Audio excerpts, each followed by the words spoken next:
He was born to rule an empire built on blood and silence. She walked away carrying the only thing he never knew he wanted. 2 5-year-old boys. His eyes. Her strength. A secret that could destroy everything. When a mafia heir cancels his arranged marriage and discovers the family he never knew existed, he'll have to choose between the throne he inherited and the love he abandoned. This is not a fairy tale. This is the story of a man who had everything, except the truth. Hello, everyone. I'm back with another Afro-Korean story that will stay with you long after it ends. Before we begin, please subscribe and help us reach 1,000 subscribers. Your support means everything. Now, let's dive into this beautiful story. He didn't believe in fate until the day he saw her again. Jin-woo Park stood at the altar in a suit that cost more than most people's yearly salary, surrounded by 500 guests who came to witness duty, not love. The bride was beautiful, a strategic choice. The merger his father orchestrated before dying would secure the Park family's dominance over the East Coast operations for another generation. But when the officiant asked if anyone objected, Jin-woo heard his own voice. "I do." The room shattered into whispers. His mother's face went white. The bride's father stood, rage painting his features red. But Jin-woo was already walking down the aisle, past the shock, past the consequences, past the empire that would fracture because of this single choice. He didn't know why. He just knew he couldn't do it. 3 hours later, he sat alone in his penthouse, staring at the city he controlled through fear and money. His phone exploded with calls he didn't answer. His underboss sent 12 messages about damage control. His mother threatened to disown him. None of it mattered, because 5 years ago, he'd made a different mistake. He'd loved someone completely, then let his father's disapproval destroy it. Amara. Her name still tasted like regret. She was a graduate student working nights at a diner near Columbia. He'd walked in at 2 a.m. after a deal went wrong, blood on his knuckles hidden beneath his coat. She'd served him coffee and asked no questions, just looked at him like he was human. They had 6 months. 6 months where he pretended he wasn't who he was. 6 months where she made him believe he could be someone else. Then his father found out, threatened her family back in Nigeria. Jin-woo did what he thought was protection. He disappeared from her life without explanation, leaving only silence where love used to live. He told himself it was mercy. Now, standing at his window 32 floors above Manhattan, he wondered if he'd just been a coward. His phone buzzed. Unknown number. The text message contained 4 words and a photo. "They have your eyes." The image showed 2 boys, 5 years old maybe, dark curls, bright smiles, and eyes, unmistakably his eyes, the same shade of deep brown that every Park man carried like a genetic signature. His heart stopped. Another message. Washington Heights, Riverside Park. Tomorrow, 3 p.m. Come alone. Jin-woo's hands shook. In his world, shaking hands got you killed. But nothing in his world had prepared him for this. He had sons, and he'd never known they existed. Amara saw him before he saw her. 5 years changed a man. Jin-woo looked harder now, sharper. The softness she'd once found in his rare smiles had been replaced by something colder. He wore darkness well, black coat, black suit, the kind of presence that made people step aside without knowing why. But when his eyes found hers across the playground, she saw the boy he used to be. Just for a second. Just long enough to hurt. The twins were on the swings, laughing at something only they understood. Elijah and Isaiah, her whole world in 2 small bodies. They had her strength and his features, a combination that turned heads everywhere they went. Jin-woo walked toward her slowly, like approaching something fragile, something that might disappear if he moved too fast. Amara. Her name and his voice still did things to her she hated. "You came alone?" She glanced past him, searching for the shadows that always followed men like him. "You asked me to." He stopped 3 feet away. Safe distance. Respectful. "Are they yours?" "Yes." She crossed her arms, armor against the way he looked at her. "They're 5. Born 7 months after you vanished." He flinched. "Good. Let him feel something." "You never told me. You never gave me the chance." Her voice stayed level. She'd practiced this. "You disappeared, Jin-woo. Changed your number. Moved. I went to your apartment and found strangers. I tried everything except the one thing I knew I shouldn't do: walk into your family's world and put a target on my back. I was protecting you. By abandoning me while I was pregnant? By letting me raise our sons alone? She laughed, bitter. Some protection. Elijah noticed them talking. He tugged Isaiah's sleeve, and both boys jumped off the swings, running toward her with the fearless energy of children who'd never known danger. Mama!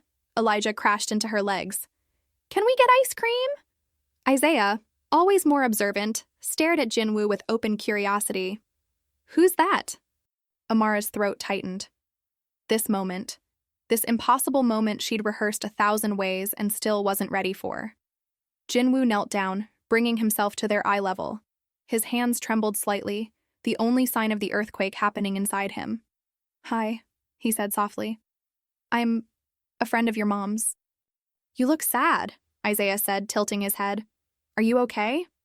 Something broke in Jinwoo's expression, just cracked right open. I am now, he whispered. Elijah, never one for heavy moments, grabbed Jinwoo's hand. You can come get ice cream with us. Mama always says yes when we ask twice. Elijah? Amara started. But Jinwoo was already standing, still holding her son's hand, looking at her with eyes that held 5 years of questions and no right to answers. Can I? He asked. Please? It wasn't the crime lord asking. It was the man who just discovered he had children. The man who looked at his sons like they were the only thing in the world worth protecting. Amara exhaled slowly. One ice cream, she said. Then we talk. Really talk. Yay! Both boys cheered, already running toward the park exit. Jinwoo walked beside her, close enough that she could smell his cologne. Still the same after all these years. Thank you, he said quietly. Don't thank me yet. She kept her eyes forward. You don't know what this costs. I'll pay anything. That's what I'm afraid of. Because in her experience, when powerful men paid for things, someone always ended up bleeding. The ice cream shop was too bright, too cheerful for the conversation happening in careful whispers, while 2 5-year-olds devoured chocolate cones at the next table. Why now?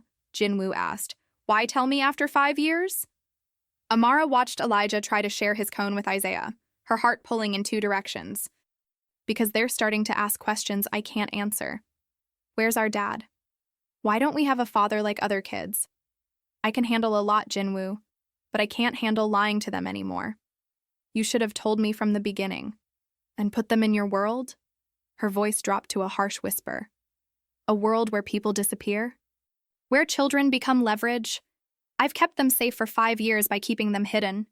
From me. From everything you represent. He sat back, jaw tight. She knew that look. The one that meant he was calculating, strategizing. The businessman, the heir, the man who inherited an empire built on fear. What do you want? He asked finally. For you to know they exist. That's all. That's not all. His eyes narrowed. You want something or you wouldn't have risked this. She hated that he could still read her. I want you to set up a trust for them. Education, security.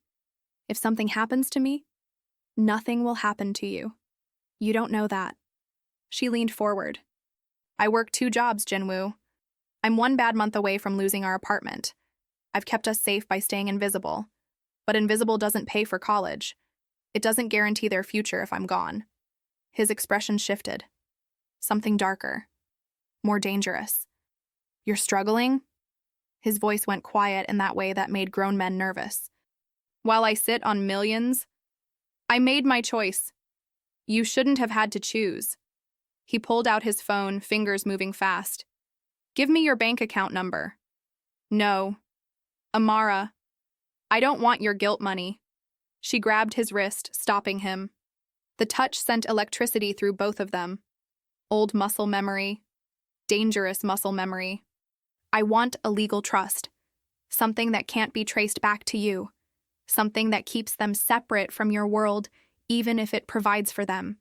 He stared at their connected hands. Neither pulled away. I want more than that, he said quietly.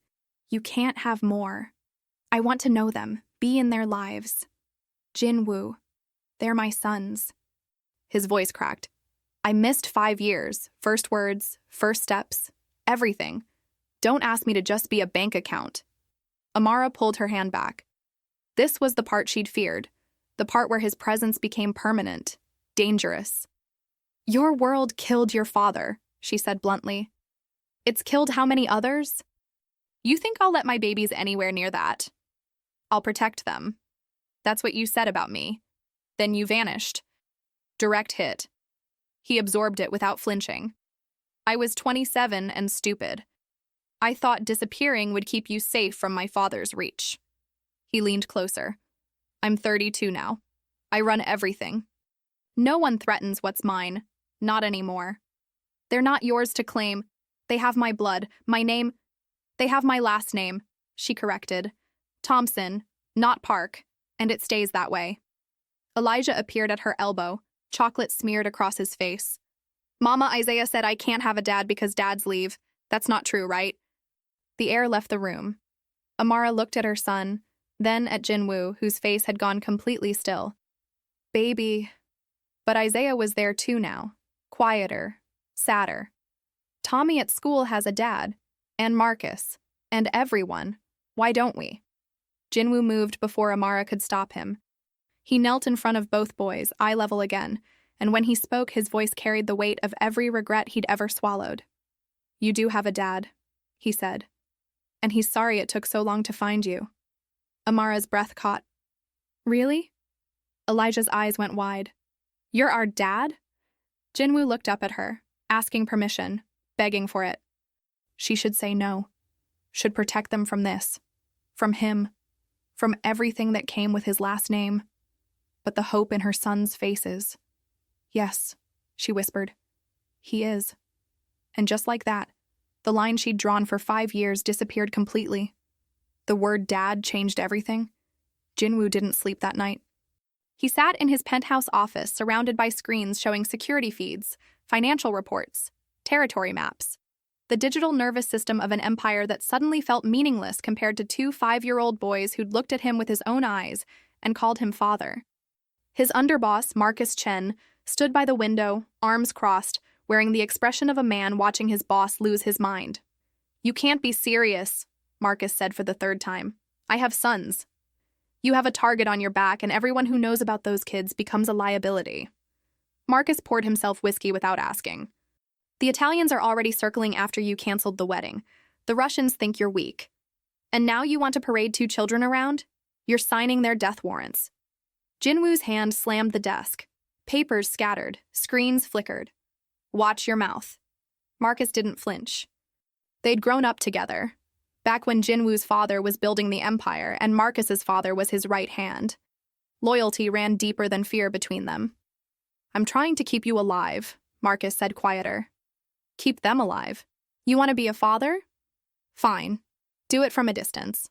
Set up the trust like she asked. Give them everything except your presence. No. Jinwoo, I said no. He stood, moving to the window that overlooked Manhattan. Somewhere out there, in a modest apartment in Washington Heights, his sons were sleeping. I've spent 5 years doing what's smart, what's strategic. I married my work. I became what my father wanted. And for what? An empire that means nothing if I die alone? Your father built this. My father built a cage. Jinwoo turned. And I've been living in it like it was freedom. But those boys, they're real. They're mine. And I won't abandon them again. Marcus exhaled slowly. Then we need a plan. Security, cover identities. A team watching them 24/7 without her knowing. She'll know. Then convince her to let us protect them. She won't. Then you're choosing between being a father and keeping them alive. Marcus set down his glass. Because the second our enemies find out about those kids, they become leverage. And leverage in our world means? I know what it means. Silence filled the space between them. Outside, the city hummed with a million lives that would never know the weight of a name like Park. There's another option, Marcus said carefully. I'm listening. You walk away from all of it. He gestured to the empire around them. Dismantle the organization. Retire. Become nobody. Just a man with a family. Jinwoo laughed bitterly. You don't retire from this life. Your father didn't. But you're not your father. The words hung in the air like a prophecy. I'll think about it, Jinwoo said finally. Think fast. The wedding fallout is spreading. We have 72 hours before someone makes a move. 3 days later, Jinwoo stood outside Amara's apartment building with a bag full of gifts he didn't know if he had the right to give. Books, educational toys, 2 small jackets because winter was coming and he'd noticed theirs looked worn. He'd been watching, not overtly, not dangerously. Just watching, learning their routines. The way Elijah walked with his whole body, animated and fearless. The way Isaiah held Amara's hand tighter in crowds, observant and protective already at 5. They were perfect, and they were his. Amara opened the door before he knocked. She'd known he was coming, probably saw him on the building's security camera. You can't just show up, she said, but stepped aside to let him in anyway. The apartment was small, clean, filled with the organized chaos of children. Drawings on the fridge, toys in careful bins, 2 twin beds visible through a door left ajar. It smelled like home in a way his penthouse never had. I brought... Gifts won't fix 5 years. I know. He set the bag down. But I didn't know what else to do. She softened slightly, just enough to let him see her exhaustion. She'd been working, he realized. Her scrubs were still on. She must have picked up a nursing shift. They're asleep, she said. You can see them for a minute, but we need to talk first.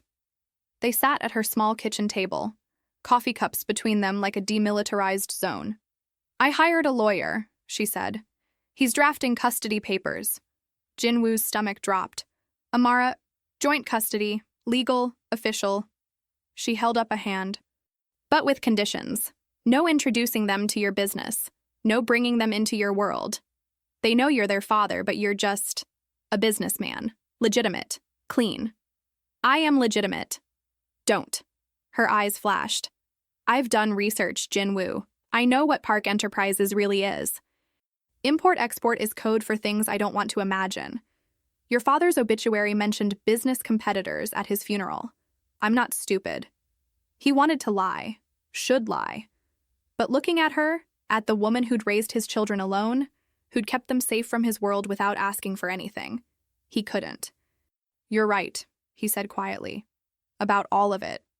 She exhaled like she'd been holding that breath for 5 years. So here's the deal, she continued. You can see them, be in their lives, but the second I think they're in danger, the second your world touches them, I disappear, and you'll never find us. I'd find you? Maybe. But you'd lose them in the process. She leaned forward. I've spent 5 years building a life where they're safe, invisible, normal. You want to be their father? You do it on my terms. In my world, or not at all. He should walk away. Marcus was right. His presence made them targets. But when he thought about never hearing them laugh again, never teaching them anything, never being more than a ghost in their lives, your terms, he agreed. Relief and fear warred across her face. There's something else. Tell me. I got a call yesterday from a blocked number. Her hands tightened around her cup. A man's voice. He said, tell Mr. Park his secrets aren't as hidden as he thinks. Beautiful boys. Would be a shame if something happened to them. The temperature in the room dropped 20 degrees. Jinwoo's voice came out lethal. What exactly did he say? Just that. Then he hung up.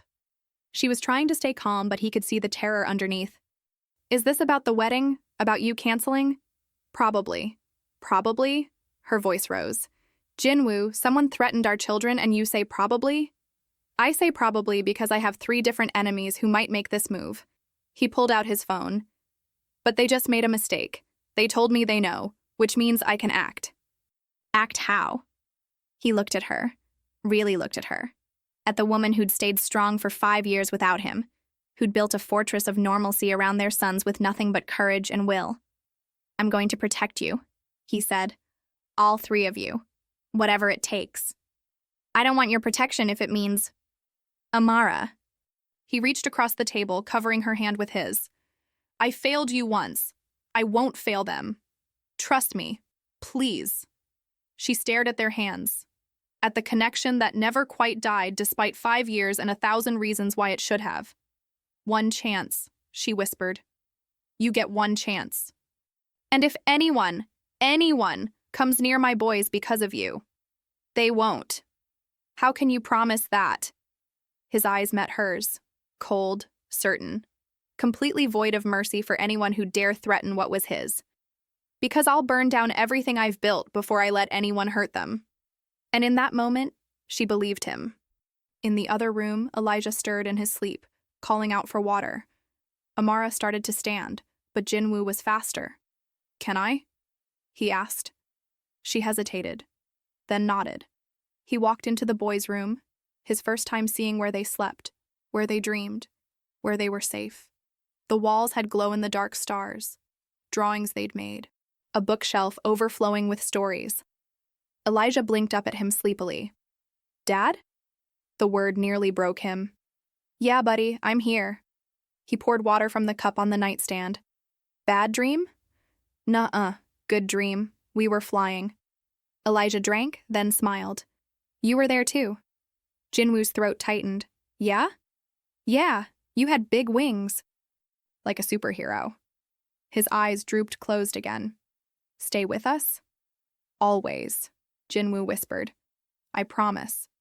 He sat there for a long time, watching both boys sleep. Isaiah's hand had found Elijah's across the space between their beds. Even in sleep, they looked out for each other. When he finally returned to the kitchen, Amara was crying silently, shoulders shaking. Hey. He knelt beside her chair. What's wrong? Nothing. Everything. She wiped her face. They've never had that.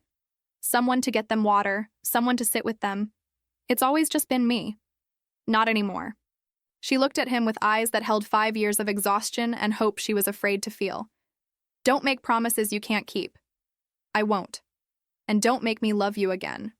The words hung between them, honest, raw, dangerous. What if I never stopped loving you? He asked quietly. Then we're both in trouble. His phone buzzed. Marcus, emergency. Jinwoo stood reluctantly. I have to go, but I'm putting a security team on your building. Invisible. You won't see them. Jinwoo. Non-negotiable. Someone threatened them. That ends now. He moved to the door, then turned back. The trust will be ready tomorrow. 10 million to start. Education, security. Everything they need. That's too much. It's not enough. His voice carried the weight of 5 years of absence. I missed their first words, their first steps, every birthday, every nightmare, every moment. Money's all I can give for those years, so I'm giving it. She didn't argue, just nodded. As he reached the door, her voice stopped him. Jinwoo, thank you. For the water, for staying with him. He smiled. Small. Real. That's what fathers do. Outside, the city was dark. His car waited with Marcus inside, expression grim.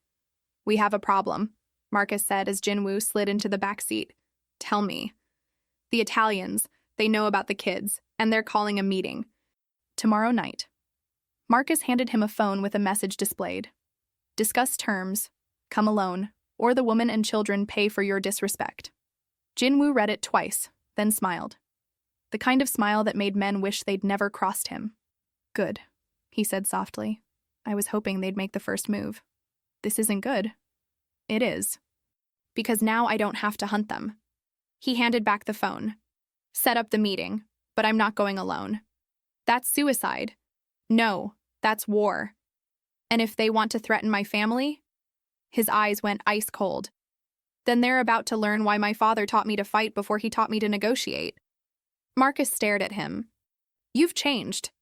No. I finally have something worth fighting for. The car pulled away from Amara's building where his sons slept safely, unaware that their father was about to go to war for them. Because that's what fathers do. They protect, whatever the cost. The meeting was set in neutral territory, an abandoned warehouse in Red Hook where the East River whispered against rotting piers and ghosts of old New York lingered in shadows. Jinwoo arrived with Marcus and 4 of his best men. Not an army. Just enough to show he wasn't afraid. The Italians were already there. Don Vittorio Castellano, old enough to have known Jinwoo's father, surrounded by soldiers who looked like they ate fear for breakfast. Jinwoo Park. Vittorio's voice carried the gravel of 50 years smoking cigars. The boy who walks away from weddings. Don Castellano. Jinwoo stopped 10 feet away. Respectful distance. I came to talk. You came because I told you to. Vittorio lit a cigarette, the flame briefly illuminating his weathered face. You disrespected my niece. Made my family look weak in front of everyone who matters. And now I hear interesting things. About children. About a woman in Washington Heights. Jinwoo's expression never changed, but inside everything sharpened. I don't know what you've heard. Don't insult me with lies, boy. Vittorio exhaled smoke. Your father knew better than to lie to me. You should learn from his example. My father's dead. Because he forgot that respect keeps us all alive. Vittorio stepped forward. You want to cancel weddings? Fine. You want to pretend you're different from the rest of us? Fine. But you don't embarrass my blood and walk away clean. What do you want? Compensation. Double what the marriage merger would have brought me. Cash, delivered by end of the week. Vittorio smiled without warmth. Or those boys. What are their names? Elijah and Isaiah? They learn what happens when their father makes bad choices. The warehouse went silent. Marcus's hand moved toward his gun. Jinwoo's hand shot out, stopping him. You threaten my children? Jinwoo's voice dropped to something subterranean. My blood? I'm teaching you a lesson your father should have. Vittorio flicked ash. Everything you love can be taken. Everything you build can fall. You're not special because you run Park Enterprises now. You're just another man who bleeds. Jinwoo smiled then. Slow. Terrible. You're right, he said quietly. I do bleed. But you just made a mistake, Don Castellano. A mistake my father would never have made. What mistake? You told me what you love most. Jinwoo tilted his head. Your niece, your family's honor, respect. He took a step forward. So here's my counteroffer. You walk away from my children, you forget they exist. And I forget that your nephew Marco has been skimming from your operations for 6 months. I forget about the $3 million he's hidden in a Cayman account. I forget that he's planning to testify against you if the feds get close. Vittorio's face went stone. You're lying. Am I? Jinwoo pulled out his phone, showed him a screen. Bank statements, wire transfers, communications. I've had people watching Marco for a year. Insurance policy. My father taught me that. Always know your enemy's weaknesses before they know yours. The old Don stared at the evidence of his nephew's betrayal. Something ancient and furious moved behind his eyes. If this is true, it's true. And you can have all the files, every transaction, every plan he's made to sell you out. Jinwoo's voice went soft, deadly. In exchange, you never speak my son's names again.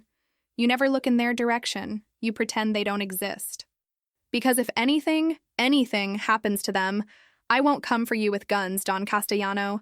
I'll come for you with truth. I'll give the feds everything I have on your organization. Every crime, every body, every dirty deal my father witnessed and documented. You'd destroy yourself? I'd burn it all down, Jinwoo interrupted.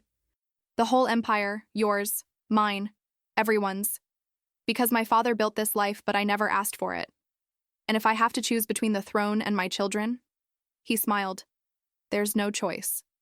Vittorio studied him for a long moment, reading him, measuring the truth in his words. You really would do it, the old Don said slowly. Throw away everything. Try me. Another long silence. The river moved. The city breathed. History waited. Your father was a businessman, Vittorio said finally. But you? You're something he never was. What's that? Dangerous, because you don't care about keeping what you have. He ground out his cigarette.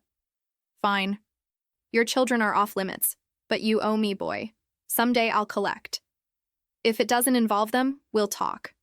Vittorio gestured to his men. They melted back toward their cars. Before leaving, the old Don turned. One more thing. The woman. Amara Thompson. She's tougher than she looks. Had my people follow her? She made them in 2 days. Even lost them once. Something like respect crossed his face. Your father chose power. You chose her. Hope she's worth it. Then he was gone. Marcus exhaled like he'd been holding his breath for the entire conversation. That was insane, he said. You just threatened a Don with exposure. If he calls your bluff, it's not a bluff. I have everything documented, scanned, stored in 3 separate locations with instructions to release if anything happens to me or my family. Jinwoo headed for his car. My father kept records of everything. He didn't trust anyone, not even his allies. And you're willing to use them? Bring down everyone? Jinwoo stopped, looked at his oldest friend. I walked away from a wedding that would have secured our power for a decade. I canceled alliances that took years to build. All because I realized something, Marcus. He smiled, but it wasn't happy. This empire? It's a cage that killed my father, killed his father. It'll kill me too if I let it. But those boys? They're freedom. They're a chance to be something other than what I inherited. So what do we do now? Now? I go tell their mother she was right about everything. Amara was waiting when he knocked. 3 a.m. She opened the door in pajamas, eyes alert despite the hour. What happened? She asked immediately. Can we talk? She let him in. They sat in the same spots as before, coffee brewing even though neither would probably drink it. I met with the people who threatened the boys, he said. Her face went pale. And? They won't touch them. I made sure of it. How? By threatening to burn down everything my father built. He said it simply, like discussing weather. I told them I'd destroy the entire organization before I'd let anyone hurt Elijah and Isaiah. She stared at him. You're serious. Completely. Jinwoo, that's suicide. That's fatherhood. He leaned forward. You were right. About my world being dangerous. About me being part of something that destroys everything it touches. But you were wrong about one thing. What? You thought I'd choose the Empire. His eyes held hers. I'm choosing them, every time, no matter what it costs. Tears welled in her eyes. She blinked them back, angry. Don't do this, she whispered. Do what? Make me believe you. Make me hope. Her voice cracked. I built walls, Jinwoo. Thick ones, for 5 years. And you're tearing them down, and I don't know if I can survive you leaving again. I'm not leaving. You say that now. Amara. He reached across the table, taking both her hands. I spent 5 years being what my father wanted, running his empire, making his choices, and I was empty, completely empty. Then I saw them, saw you, and suddenly everything made sense. This is what I'm supposed to protect. Not territory, not money, not power, just this. You 3. We're not your redemption story. I know, but you're my second chance, and I won't waste it. She pulled her hands back, standing, pacing to the window. The city glittered below, millions of lights, millions of lives, none of them as complicated as this moment. I have conditions, she said finally. Name them. You want to be in their lives? Really be their father? Then you start therapy. You work on whatever trauma made you think disappearing was protection. You don't get to be broken around them. Done. You set up legitimate businesses, real ones, legal, so when they ask what you do, I'm not lying. I can do that. And you tell me the truth, always, about threats, about danger, about everything. No more protecting me by keeping me in the dark. Agreed. She turned to face him. And when, you realize this is too hard, that being a father to 2 boys you barely know is overwhelming, you don't just disappear. You tell me. We figure it out together, but you don't run. I won't run. Promise me, Jinwoo, on something that actually matters to you. He stood, crossing to her, close enough to see the flecks of gold in her brown eyes, close enough to remember exactly why he'd fallen in love with her 6 years ago. I promise on them, he said. On Elijah and Isaiah. I won't run. I won't disappear. I'll be the father they deserve, even if I have no idea how to do that. None of us do. We just figure it out. Then teach me. His voice went soft. Please. Teach me how to be what they need. She searched his face, looking for lies, for cracks, for the inevitable moment when this would all fall apart. But all she saw was a man who'd walked away from everything he'd ever known because 2 children existed that he'd never met. Okay, she whispered. But we go slow. They need stability. Not a father who shows up one week and disappears the next. How slow. Dinners, twice a week to start. Here, you learn their routines, their favorites, how to braid hair. Braid hair? She almost smiled. Isaiah likes his braided sometimes. Elijah prefers it loose. You'll learn. I'll learn, he echoed. And no gifts. Not excessive ones. They need presents, not presents. Understood. And Jinwoo? She stepped closer. Dangerous proximity. Don't confuse co-parenting with us. With what we had. That's over. Is it? It has to be. Why? Because loving you almost destroyed me once. I won't survive it twice. He wanted to argue. Wanted to tell her that he'd spent 5 years half alive without her. That seeing her again had reminded him what breathing fully felt like. But she was right. This wasn't about them. Not yet. Maybe not ever. This was about 2 boys who deserved better than the broken pieces of their parents' past. Friends, then, he said. Parents. Partners in this. Friends. She offered her hand. He took it, shook formally, professionally, and tried to ignore how perfectly her hand still fit in his. I should go, he said. Let you sleep. Jinwoo? He turned at the door. Thank you, for protecting them, for meaning it. Always, he said. And walked out into the pre-dawn darkness, where Marcus waited with the car and 1,000 questions. So? Marcus asked. So we're going legitimate, all of it. I want lawyers finding every legal loophole to clean up Park Enterprises within 6 months. That's impossible. Make it possible. Because I just promised that woman I'd be better. And I don't break promises. Not anymore. Marcus studied him. You're really doing this. Walking away from everything. No, Jinwoo smiled. I'm walking toward something better. There's a difference. The car pulled away from Washington Heights, heading back toward Manhattan. But for the first time in 5 years, Jinwoo wasn't running toward power. He was running toward home, even if he didn't fully know what that meant yet. 6 months changed everything. Jinwoo learned that Elijah hated vegetables unless you hid them in pasta sauce. That Isaiah had nightmares about monsters but only wanted his mom to comfort him, until the 4th month, when he finally whispered "Dad" in the dark and let Jinwoo sit on the edge of his bed until sleep came. He learned that being a father meant showing up even when exhausted. Even when his legitimate business transformation meant 18-hour days restructuring everything his father built. Even when every instinct screamed to handle problems alone, he had to text Amara first. Running late. Traffic. Be there in 20. Small things. Ordinary things. Things that meant everything. The first dinner, he'd arrived with flowers and uncertainty. Elijah talked nonstop about dinosaurs. Isaiah watched him carefully, still deciding if this man could be trusted. Amara cooked chicken and rice, and Jinwoo realized he'd eaten in 5-star restaurants around the world, but never tasted anything as perfect as a meal made in her small kitchen. By the 3rd month, Elijah held his hand without being asked. By the 5th, Isaiah smiled when he walked through the door. And somewhere in between, Jinwoo stopped being the heir to a criminal empire and started being just Dad. Marcus handled the business transition. Lawyers worked miracles. Park Enterprises became legitimate. Import-export, yes, but real goods, legal channels, nothing that required looking over shoulders. Jinwoo sold off the darker operations, paid out soldiers, dissolved alliances that depended on fear rather than respect. Some people warned him he was making himself vulnerable. Weak. He didn't care anymore. Because on a random Tuesday in his 6th month of fatherhood, Isaiah brought a drawing to dinner. 2 stick figures, one small, one tall, holding hands under a bright yellow sun. That's us, Isaiah said shyly. You and me. Jinwoo kept that drawing in his wallet, right where his father used to keep cards from allies and enemies. Different priorities, different empire.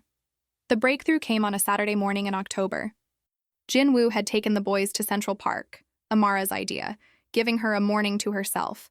They were flying a kite, Elijah running wild while Isaiah held the string with intense concentration. Dad, look how high! Elijah shouted. I see it, buddy. Dad, I think the wind's changing, Isaiah observed, already problem-solving at 5 years old. Jinwoo knelt beside him. What do you think we should do? Move that way? Isaiah pointed.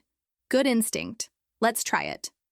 They ran together, the kite dancing above them, and for a moment Jinwoo forgot about everything except the sound of his sons laughing. When they finally collapsed on the grass, exhausted and happy, Elijah sprawled across his chest. Dad? Yeah? Are you gonna stay forever? The question stopped time. Jinwoo looked at both boys. Elijah's open hopefulness.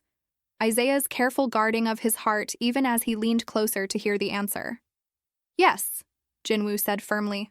Forever. I promise. Even when we're bad? Especially then. Even when we're old, like 10? Jinwoo laughed. Even when you're 10 and 20 and 50, I'm your dad. That doesn't have an expiration date. Elijah considered this seriously. Mama said you left once. Jinwoo's chest tightened. I did. Before you were born. And it was the biggest mistake of my life. But you came back. I did. Isaiah spoke quietly.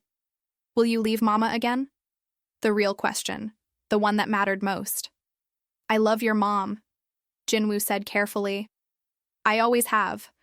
But right now we're focusing on being your parents. Being friends. That's enough. But do you want to be more? Isaiah asked, too perceptive for 5. Yes, Jinwoo admitted. But only if she wants that too.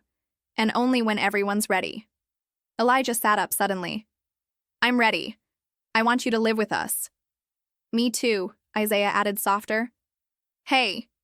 Jinwoo pulled them both close. That's between me and your mom. But no matter what happens with us, I'm always your dad. Always here. That part doesn't change. Understand? They nodded, though Elijah looked disappointed. Can we get ice cream? He asked, switching topics with the lightning speed of 5-year-olds. Nice try. Your mom said only healthy snacks. But you're the dad. You can say yes. Jinwoo grinned. Your mom is scarier than me. Ice cream's a no. Is not. Is too. I've seen her angry. Terrifying. Both boys giggled, and the serious moment passed into silliness. But Isaiah held his hand tighter, walking back to the car. And Jinwoo knew. They were his. Completely. Forever. That night, after the boys were asleep, Jinwoo and Amara sat on her small balcony overlooking the street. 6 months of twice-weekly dinners had built a rhythm between them. Comfortable, careful, charged with everything they weren't saying. They asked me today if I was staying forever, he said. She wrapped her hands around her tea mug. What did you say? Yes. Good answer. They also asked if I'd leave you again. Her breath caught. And? I told them the truth. That I love you, that I always have. But that what happens between us is separate from being their father. Jinwoo, let me finish. He turned to face her. 6 months ago, I walked away from everything I knew because 2 kids existed. But somewhere along the way, this stopped being about obligation, about making up for lost time. His voice dropped. I love them, Amara, completely. They're the best thing I've ever been part of creating. I know, I see it. But I also realized something else. He shifted closer. For 5 years, I told myself I let you go to protect you. But the truth? I was protecting myself. From having to choose between my father's approval and my own happiness. I took the coward's way out. You were young. I was old enough to fight for us, and I didn't. But I'm not that man anymore. His hand covered hers. The empire's legitimate now. The threats are gone. I've built something clean, boring even. Import-export, tech investments, real estate, nothing that requires hiding. That's good. It's not enough. He squeezed her hand gently. Amara, I want more than twice-weekly dinners. I want mornings. I want bedtimes. I want the ordinary, boring, beautiful life you've built. With you. With them. If you'll let me. She pulled her hand back, standing, moving to the balcony rail. The city lights blurred through sudden tears. You broke me, she whispered. When you left, I was pregnant and alone and terrified, and you just vanished. Like I meant nothing. I know, and I'm sorry. Sorry doesn't fix 5 years, Jinwoo. You're right. It doesn't. He stood beside her, not touching, just present. But maybe the next 5 years could, and the 5 after that, And every year until we're old and gray and the boys are bringing our grandchildren to visit. She laughed through tears. You're assuming a lot. I'm hoping a lot. He smiled. You taught me that, hope. The boys taught me joy. And together you've all taught me that the empire I thought I needed, it was never real. This is real. You three. This life. And I want it. All of it. The chaos. The normalcy. The ordinary magic of being a family. What if I can't trust you again? Then we build trust. Slowly. One day at a time. He finally touched her. Just his hand on her shoulder. I'm not going anywhere, Amara. Whether you give me another chance or not, I'm here. For them, for you, for as long as it takes. She turned, looking up at him, searching for the cracks. The inevitable moment of failure. But she only saw the man who'd learned to braid hair, who kept drawings in his wallet, who'd chosen them over everything. One condition, she said. Anything. You propose properly, with a ring, and romance, and you ask the boys first if it's okay. She smiled through tears. Because this family makes decisions together now. His heart stopped. You're saying yes? I'm saying maybe, if you do it right. He pulled her close, and she let him. Let herself remember how perfectly she fit against his chest, how his heartbeat sounded like home. I'll do it right, he promised. I'll do everything right this time. You better. Because if you hurt them, hurt us, again. I won't. Never again. He kissed her forehead, soft, reverent. You're my empire now, all of you, and I protect what's mine. She looked up at him. We're not possessions. No, you're better. You're my choice. Every single day. I choose this. I choose you. I choose them. I choose the life we're building. And when he kissed her, really kissed her for the first time in 6 years, it tasted like second chances and new beginnings and everything worth fighting for. Inside, one of the boys stirred, called out for water. They broke apart, smiling.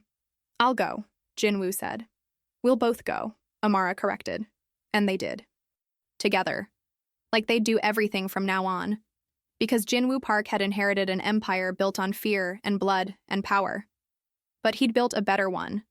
One made of love and laughter and ordinary moments. One where the only legacy that mattered was the family he'd fight the world to keep. And in the end, that was the only empire worth having.